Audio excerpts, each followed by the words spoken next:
ఆశ నిరాశల ఆరాటం,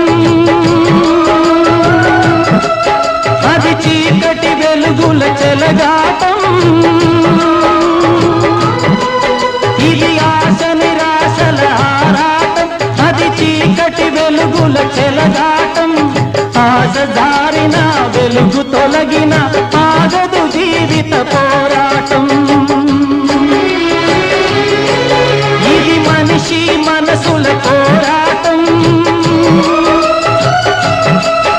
అది ప్రేమ పెళ్లి చెలగాటం. ఇది మనిషి మనసుల పోరాటం, అది ప్రేమ పెళ్లి చెలగాటం. ప్రేమ సెగలమై మనసు వికలమై బ్రతుకుతున్నదొక శవం, అయినా పడవ ప్రయాణం.